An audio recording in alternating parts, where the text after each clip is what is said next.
40 years ago, most of this was desert. Now there's a glittering metropolis, the fastest growing desert city on the planet, Dubai. When I first came here, none of this existed. It was one huge, big desert. Building a city like this in one of the hottest, inhospitable places on Earth seems impossible. So how did engineers do it? To find out, we will strip the city to reveal its secret inner workings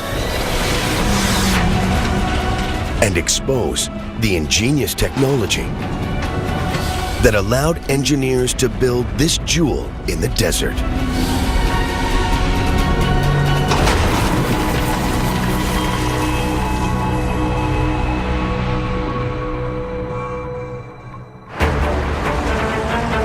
"8 a.m. in Dubai. Temperatures will soon reach over 100 degrees Fahrenheit. But Dubai's 2 million citizens don't have to worry about the scorching heat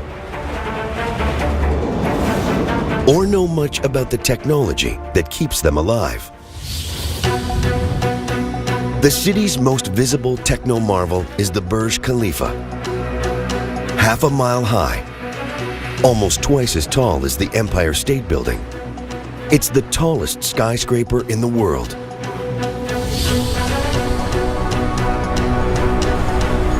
Tearing away its glass skin reveals a hive of activity. Up to 35,000 people can live and work in this gigantic greenhouse. What stops them from being roasted alive? The short answer? Water. 200,000 gallons a day for this building alone. Finding this much water in one of the driest places on Earth was a huge challenge when the building boom began 40 years ago.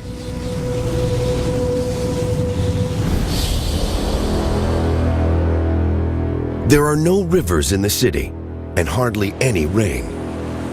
Yet Dubai is awash with water. How is this possible?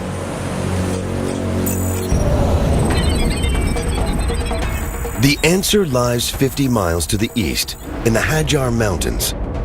Geologist Khasan Amridinov knows this area like the back of her hand. She's part of a team that's producing an extremely detailed geological map of the United Arab Emirates. We've covered pretty much the whole of the UAE, done something like 30,000 observation points. We have to drive every track, we have to try and drive over most of the desert, we've had to climb mountain ridges and walk up wadis. Basically had to cover the whole country. On her mapping mission, Catherine discovered signs that the Emirates weren't always as dry as today. Here in this deep mountain valley, this wadi, we've got evidence of water everywhere that we look. The wadi itself is V-shaped. That pretty much tells you that the valley has been carved out by flowing water. And then we can see that all the rocks around here have been smoothed off, just planed off and eroded by the action of water. 2 million years ago, Dubai was a really wet place. Where the skyscrapers stand today, mighty rivers flowed through a lush, fertile floodplain. But over time, temperatures rose and the rivers ran dry. As the desert swallowed the area, the water seeped away. But it didn't all vanish. Some of it moved underground. And today, it's still flowing through the rocks deep under the city.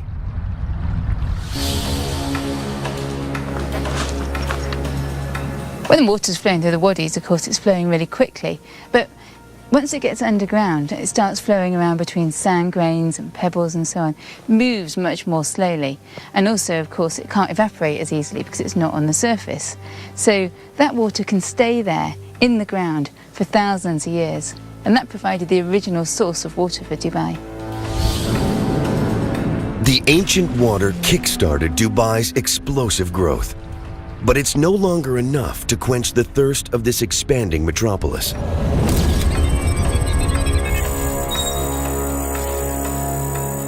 Today, the city relies on huge desalination plants that turns seawater into fresh water. But pumping the water around the city and into skyscrapers like the Burj Khalifa is a formidable challenge.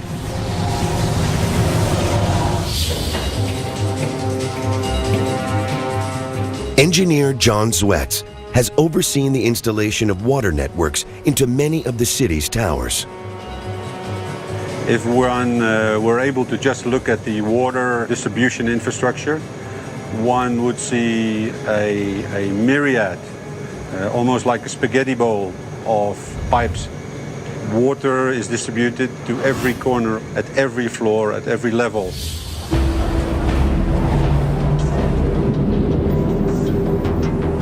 Using a single giant pump to pipe water right to the top of a building as tall as the Burj Khalifa would be dangerous. Forcing water this high up takes extreme pressure, which could make the pipes explode. So engineers pump the water up in stages. First, to a huge reservoir on the 40th floor. Then, to a series of 200,000-gallon tanks, until it reaches the top of the building.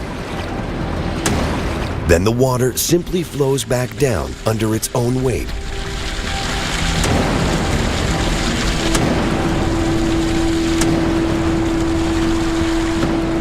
Almost 250,000 gallons of water a day pass through the building, enough to keep its inhabitants happy.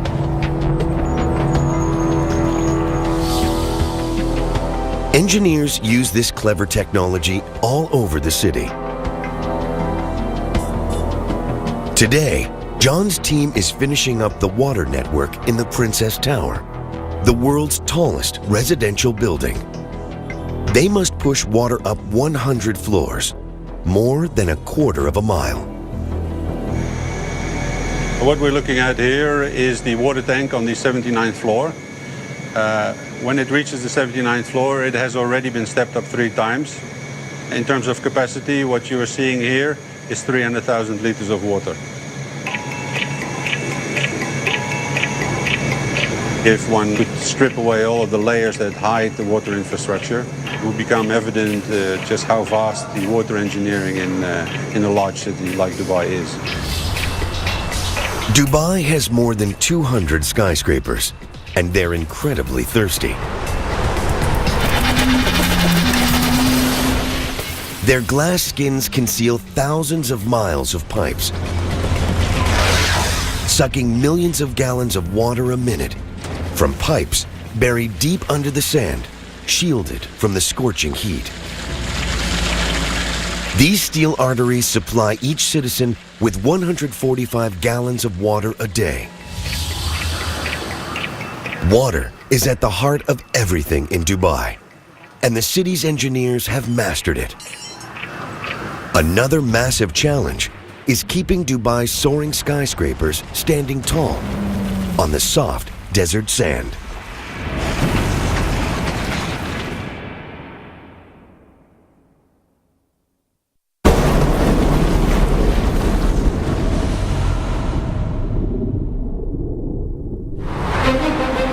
This is the most impressive street in the Middle East, Sheikh Zayed Road in Dubai.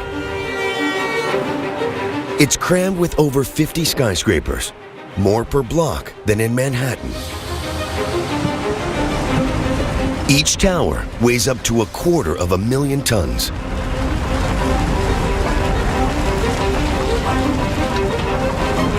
But all around and below them, hidden under the streets and sidewalks, is soft desert sand.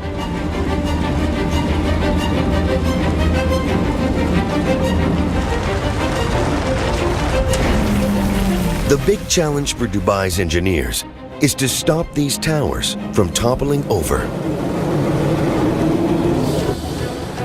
This is the man who knows how it's done, engineer Nasser. His latest colossus is more than 600 feet tall, the Burj Boulevard Tower. Now, is this the latest drawing which we have? When I first came here, none of this existed.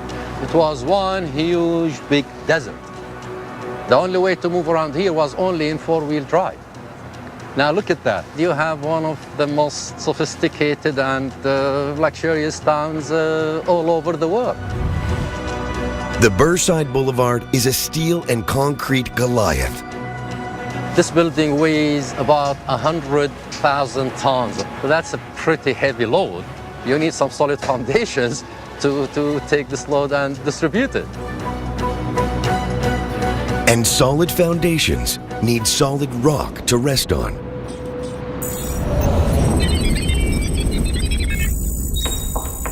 East of the city, in the Hajar Mountains, geologist Catherine Goodenough reveals the origins of Dubai's bedrock. These mountains are really, really important for Dubai because it's from these mountains that the foundations of Dubai came. These rocks that we're looking at here, these were actually formed about 95 million years ago or so. They were part of the ocean floor. But then kind of huge tectonic forces and compressional forces squeezed that seafloor and pushed these rocks up onto the edge of the continent, where they are now.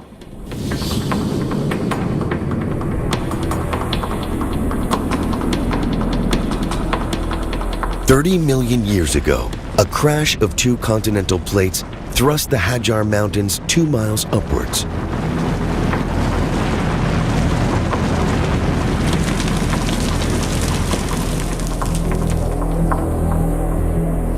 Over millions of years, water raining down on their peaks ripped rocks away from the mountains and washed them all the way to Dubai. Here, they formed a thick layer of rubble. It's still visible today, where a road cuts through the hills. What I can see here is basically a pile of rubble, and it's made up of rounded rocks like this one. And because they're so rounded, I know that these lumps of rock were brought here by rivers. And what happened then was that fluids flowed through that gravel and started to deposit carbonate minerals. And that's these kind of whitish minerals here. And those carbonates formed a cement. The carbonates cemented the rubble from the mountains into bedrock. Today, this is buried up to 130 feet under the sand. That's why Dubai is one of the toughest places in the world to build skyscrapers. In normal countries, you have the bedrock at a very shallow depth. So then you go into it a few meters, and that would be the length that you require to hold the high rise. This is actually what we are dealing with here when we design. We have to worry about these sands, which are either loose or cemented. I mean, we're talking about such conditions existing until about 25 or 30 meters below the ground. To reach the bedrock, Nasser's team must drill through 115 feet of sand.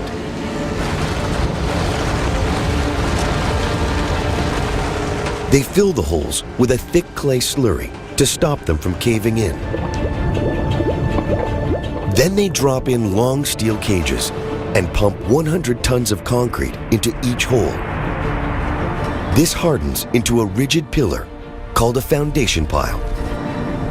In Manhattan, a building like this needs just a handful of piles to stand up.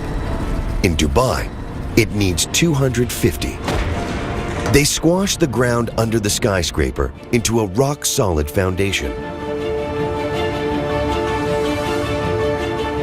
That's the secret of building tall in Dubai.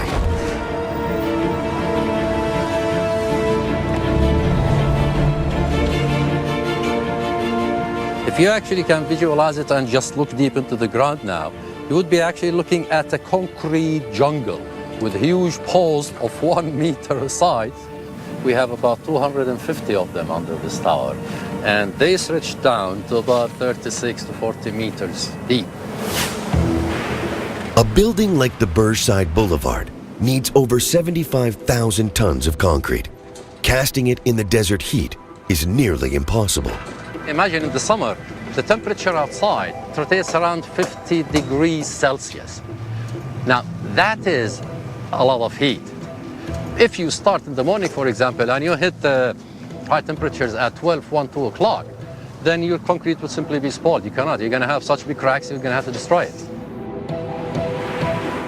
Cracks can cause buildings to crumble, so Nasser's team always works through the night to keep Dubai's skyline growing.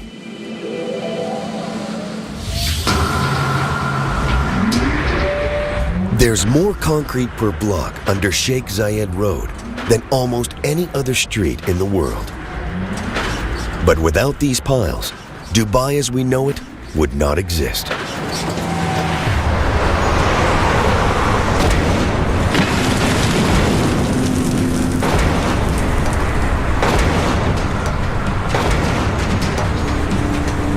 The city's engineers have cracked the challenge of anchoring skyscrapers in the sand.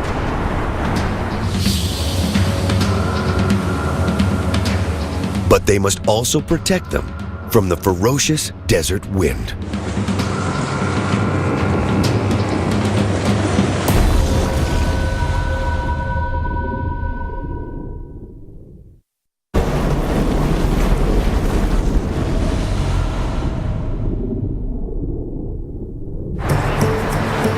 Dubai's extravagance is a magnet for the rich and famous, and this is the place where the wealthiest of them come to stay.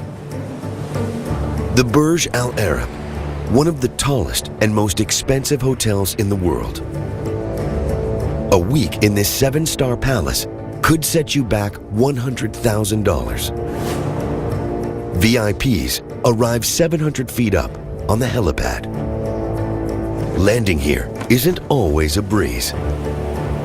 Today, wind speed peaks at 45 miles an hour, a challenge even for former Canadian Forces pilot Don Douglas. We're half a mile back, 300 feet above the alien deck, establishing on final, firming winds again. As we get lower, I'm just going to load up the blades and anticipate for a little bit of turbulence. There's wind coming on one side of the strut and the other side, and then they kind of merge together, and it causes a little bit of turbulence. We're getting closer and slower, still on glide path, and we're going to start feeling the winds.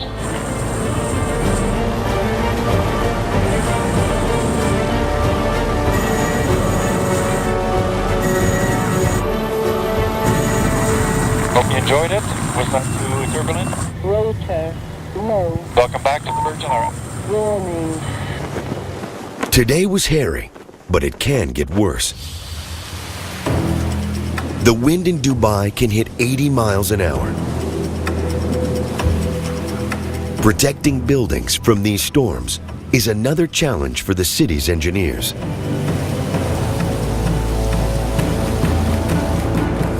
And this is the place where they come to test their designs. Tom Bell Wright runs an outdoor laboratory that can simulate a desert storm. Have you got this beam set up correctly for these guys over here? Tom's job is to test the cladding that makes up the skin of skyscrapers, and he uses an old aircraft engine as a giant wind machine. So this test today will test for everything that Mother Nature can throw at the building. If the system is going to fail, we're going to find out where it fails and how it fails.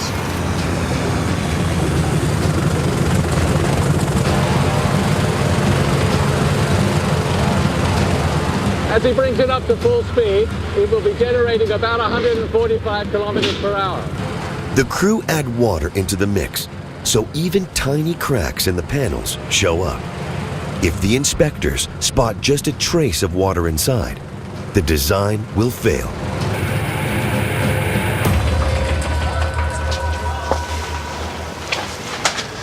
So how'd it go, guys? All good, I'm told. So that's that test out of the way.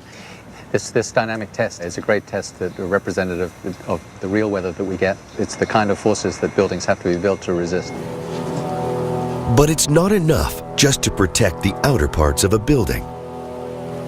In the Burj Al Arab, the most impressive technology lies hidden under its skin. The winds blowing across the Gulf are so strong, they could bend or even break the building's concrete core. So engineers wrap the Burj Al Arab in a strong steel frame. bolted to a steel spine. An exoskeleton. This ingenious invention spreads the force of the wind and stabilizes the concrete core. Hidden inside the skeleton are shock absorbers. These move against the direction of the wind and reduce the motion even more, so guests can sip their expensive cocktails without feeling seasick.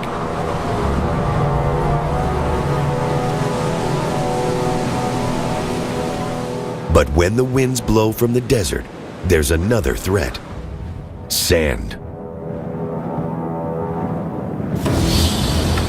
Powerful sandstorms can appear totally out of the blue.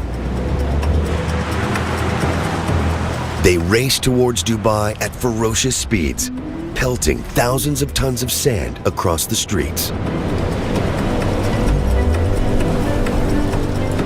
The most violent sandstorms can shut down the city for days.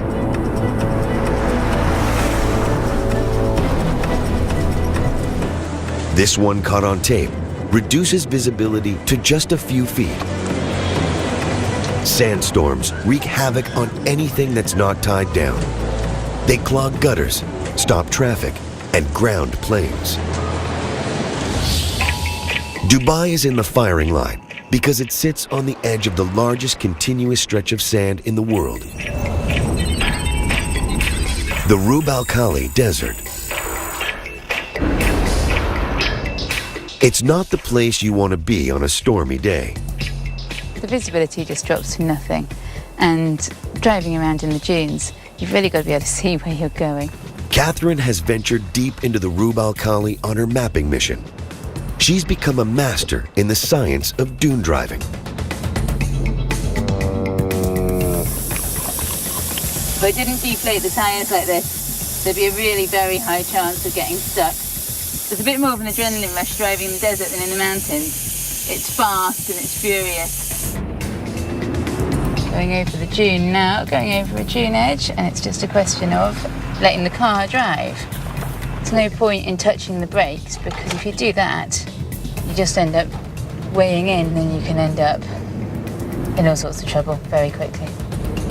Reading the contours of these dunes helps Catherine power across them. I'm just going to have to accelerate a bit to try and get up this bit of soft sand. And it gives her clues about how the wind interacts with them. Sand dunes are a bit like puzzles, really. There's quite a lot of information in them. Heading up this dune, I can see that the shallow side is where the wind's coming from, blowing the sand grains up the shallow side, and then they're blowing off down the steep side. It's quite breezy today, but most of the sand is still just rolling along the surface of the dunes here. As the wind gets stronger, it starts to pick up heavier grains of sand. When they crash back down, they release a myriad of dust particles. These billow high up into the air in dense clouds of driving sand. When they finally hit Dubai, they're not a welcome sight. Especially if you're the man in charge of health and safety at the Burj Al Arab. The sandstone will build up from the inland, and you can basically see it's like a big cloud that is running up here. The cloud is covering the whole of Burj, and we're looking at a speed of approximately 15 to 20 knots when it will hit the Burj. Everything is full of dust, everything gets dirty. 4 times a year, armed with jet washers, a daring crew get ready to launch themselves off the Burj Al Arab to give it a good scrubbing. This is a high-risk event because these people are completely relying on the ropes and the harnesses which they are wearing. The gusting wind makes this a tough job. It's currently running at 10 knots now, so it's getting very close to that borderline where we need to stop work and get the people back from the sail. It takes 14 nights to wash all the sand off the Burj Al Arab and make it gleam again for the visitors. Most of Dubai's wealth comes from a geological treasure, oil. Extracting it is another major challenge for engineers.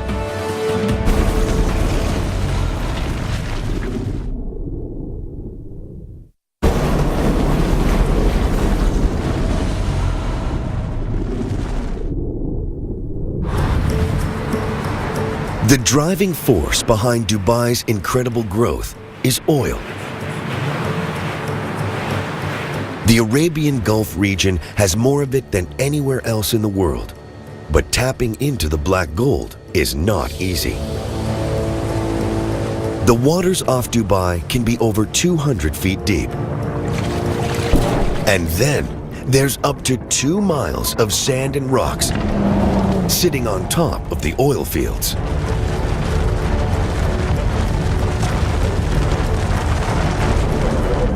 Finding and exploiting those precious reservoirs is a real challenge.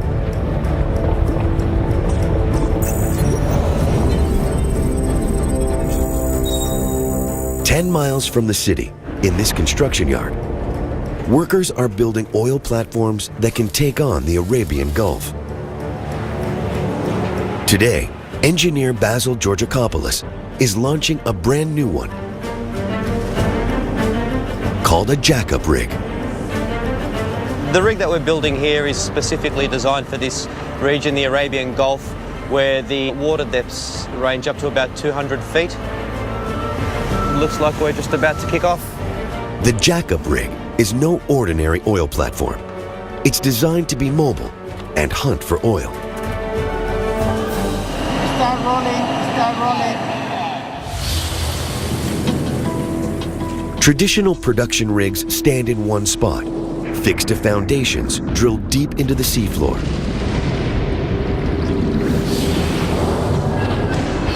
A jack-up rig is less restricted. It can float out wherever it's needed and then extend its long legs.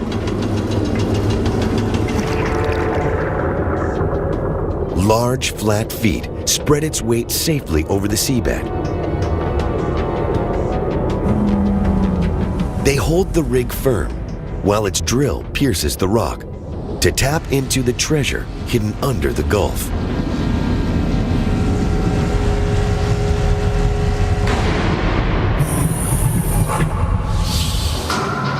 A rig like this costs $165 million to build, and we can have up to 1,000 people working on it at any one time. Such a big investment is only worth it because the returns out here are immense.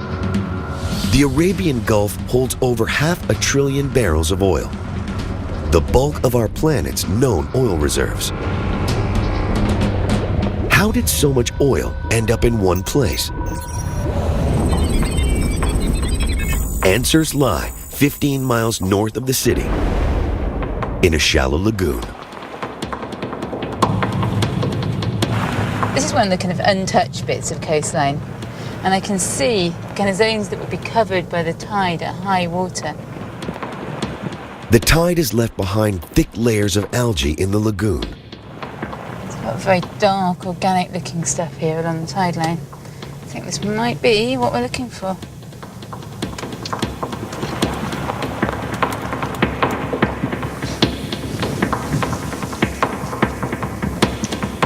Wow. This is amazing. It's almost like a bit of old leather. But actually, it's a sheet of living organisms, or the remains of living organisms. The ancestors of these tiny organisms made the oil in Dubai. 200 million years ago, the area would have sat at the bottom of an ocean.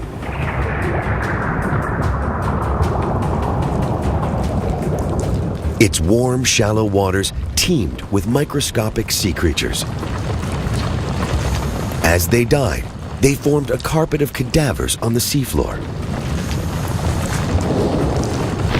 Sediments settled on top, increasing the pressure and heat below. Over time, this transformed the dead sea creatures into oil. This black gold sat trapped until cracks in the rocks around it allowed it to ooze upwards and pool in hundreds of pockets deep under the Gulf. It's this geological accident that really put Dubai on the map. In the construction yard, Basil's rig is ready for action. The crew must now move the 6,000-ton steel monster onto an ocean-going barge. There's a lot of eyes watching, and it's a very critical operation so that we can actually achieve the delivery date. Right side, right side, right side, right side. They have just 80 minutes at high tide to complete the operation. If they fail, the barge could be grounded. This is the first time we try this barge, and I don't want to run out of time. At the moment, everybody's sort of watching these ramps that have moved a little bit with the tide. The team floods ballast tanks in the front of the barge to balance the massive weight bearing down on the back end. This is when the barge is really starting to feel the bending moment now. We're just going to go and watch the bow, because as the weight shifts onto the barge now, she's going to tend to want to tilt forward. All going very well, actually. The ballasting has been good. The weight's shifting nicely, so excellent. The rig makes it onto the barge just before the tide turns. In a few weeks, it will join the hunt for oil and power Dubai's expansion. It's going to go out to the Arabian Gulf. It already has a chosen location and will begin pretty much operating immediately. This is the latest in a series of oil rigs, pumping more than 50,000 barrels a day from Dubai's offshore oil pockets.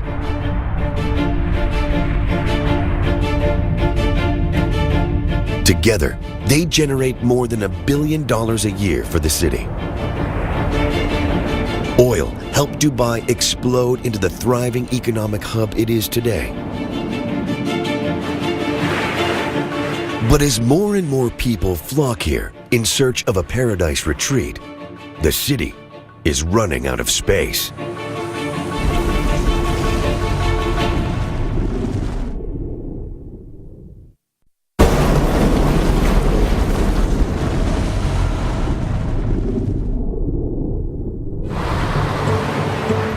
Dubai is the fastest growing desert city on Earth.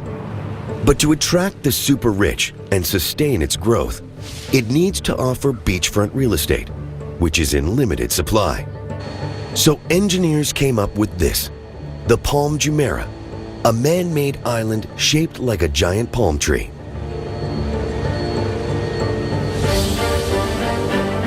It's a monumental feat of engineering. Pulling the plug on the ocean reveals its true scale.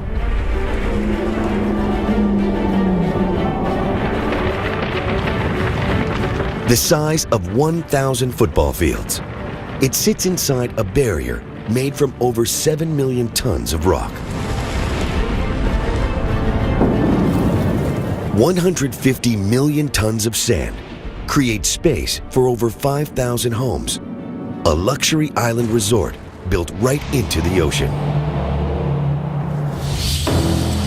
Akil Kazim has witnessed the island's rise from the deep. This obviously came out of a certain need, and at that point, Dubai did have a very short shoreline that left very little space for luxury beachfront properties. It added 70 kilometers to our existing shoreline. This works very well because it's got a very large circumference. The island not only looks beautiful from above, it also, because of its shape of the fronts, each front has 2 rows of houses. So there's one row going that way and then the other way coming back.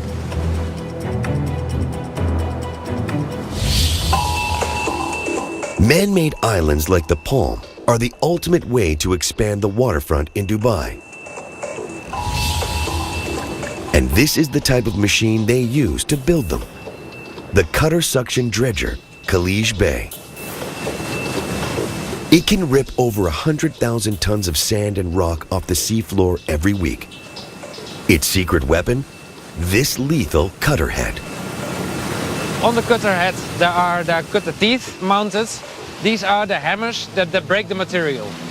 We are dredging rock, we are dredging sandy material. In this cutter head, at the inside, there's a big suction mouth, and it sucks up all material that has been loosened by the head itself. better not fall in.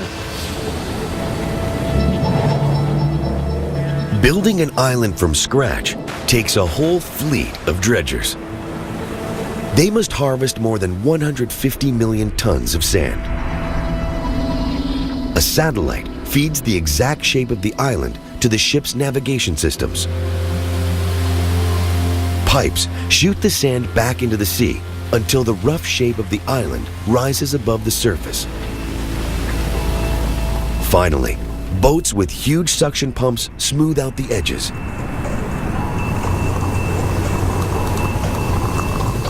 Then the island is ready for people to move in.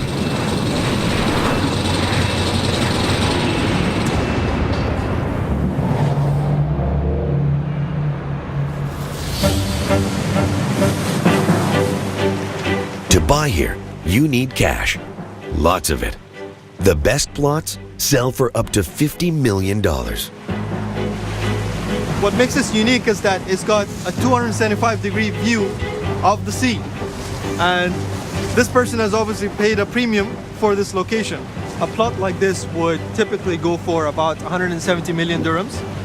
You would obviously be someone to whom money is no object. Building into the sea is the way to go in Dubai, and the coastline has changed dramatically. Construction crews have used over 800 million tons of sand to create more than 900 city blocks of land in the sea. That's enough sand to bury New York Central Park more than 4 feet deep. The islands have created space for up to 3 million people, and there are plans to build even more. Together, they'll make the city's shoreline 7 times longer than it was.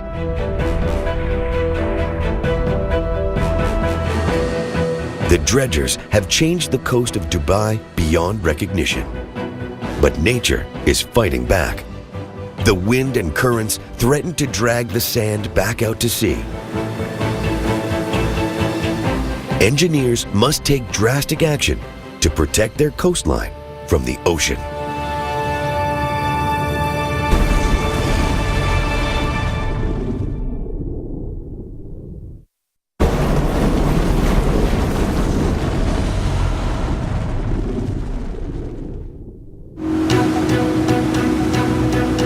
Miles from Dubai's coast, a team of divers is heading for the city's latest mega project.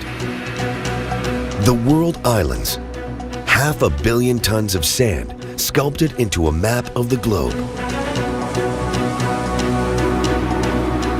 Defending these islands from strong currents and winds is the latest challenge for city engineers. Brendan Jack is on his way to inspect the island's breakwater, a huge wall of rocks that shields the islands from erosion. The team is searching for a recent addition to the site. We're using the GPS to try and find the location of it because we haven't marked it on maps. We're keeping the location of it quiet. This top secret location is the site of one of the most daring projects ever undertaken in Dubai. About here? Okay. 4 years ago, divers discovered a huge coral reef, a rare find in these waters. But it lay at the entrance of a busy harbor, and the corals were dying. Brendan and his team took on the challenge of moving the entire reef to the World Islands breakwater, a seemingly impossible task, never tried before. When the work was done, there was no guarantees of success. The coral we had here was what's called a hard or encrusting coral. It grows very tightly on the rocks. So if you use traditional relocation methods, it wouldn't work here. The reef was the biggest in Dubai, with 22,000 colonies of corals. If the team tried pulling them off the rocks one at a time, they would kill 1 out of 3. So they came up with a radically new technique. They drilled holes into the boulders that formed the reef, filled them with non-toxic glue, and inserted steel rods. Then they were ready for the big move. A crane lifted the boulders from the seabed and tied them to a barge.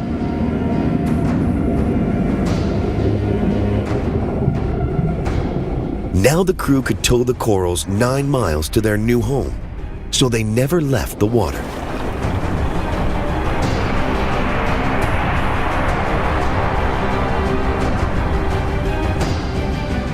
Moving over 1,000 boulders, each weighing around 5 tons, was an epic endeavor.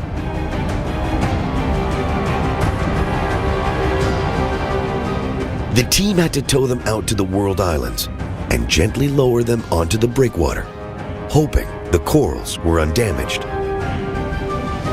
They have been spread over the space of 10 football fields to give this coral the best chance it possibly has for survival and for growing more coral out here on the reef. Today, Brendan's divers are checking on the corals to see how they're doing. We're ready to dive? Okay. Rough weather stirs up the water. The swell that we're experiencing today is exactly why the reef is here. It is to provide that physical protection for the islands that have been created inside the breakwater. Normally, 1/3 of all relocated corals die. But on first count, over 90% on the World Island Reef are alive, a unique achievement. They must be on their way back up. How's it looking? Very, very, very healthy. Good, good. The reef is doing its job. Now that coral is adding to the protection for the existing breakwater that is on the world. So it fulfills a function engineering-wise, but also in terms of jump-starting the ecological growth on the natural breakwater that we have built out here. Moving the reef cost $10 million, but it's money well spent to protect Dubai's coastline. Ingenious inventions like this, hidden beneath the skin of the city, that defend its coast, suck oil from rock, anchor towers in the sand, and pump water up skyscrapers, made Dubai rise up from the dunes and become this jewel in the desert.